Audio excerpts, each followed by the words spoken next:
Ici, tout rappelle le sport automobile et les plus belles années du circuit de Spa-Francorchamps. Mais ne vous trompez pas, nous ne sommes pas dans un musée, mais bel et bien dans un hôtel. Le relais du Crouly, rebaptisé depuis peu le château de Francorchamps, a toujours vécu au rythme de la Noirdenée. L'établissement a été ouvert en 1979. Le premier Grand Prix de Formule 1 a eu lieu en 83, donc le retour de la Formule 1 à Francorchamps. Premier Grand Prix de Formule 1 et premiers pilotes qui sont venus ici. C'était un pilote belge à l'époque, Patrick Nef de Méverny.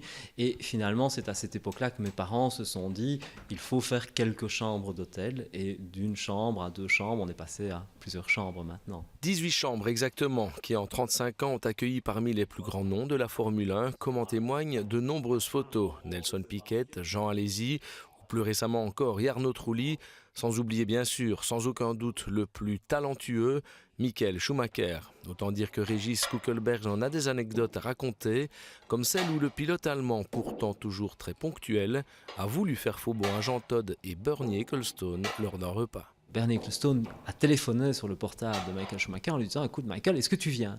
Et Schumacher a répondu « Écoute, non, je viens pas. Moi, c'est un match de football ce soir qui passe à la télévision. C'est l'équipe d'Allemagne qui doit se qualifier pour la Coupe du Monde de football.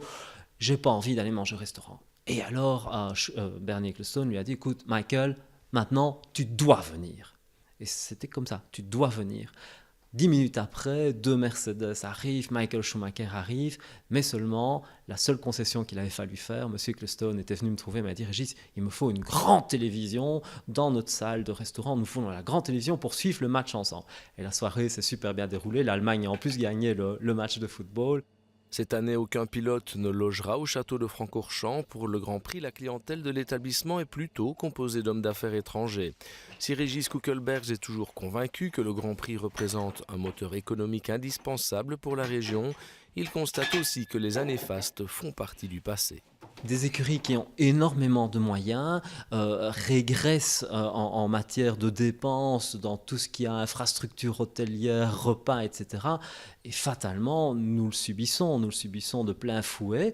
Mais je suis persuadé que dans l'avenir, dès que la crise sera terminée derrière nous, le faste qui est lié à la Formule 1 reviendra. Une histoire parmi tant d'autres vécue entre les murs de l'établissement, un établissement familial qui, en adoptant le nom de château de Francorchamps, a voulu davantage encore s'ancrer dans sa région.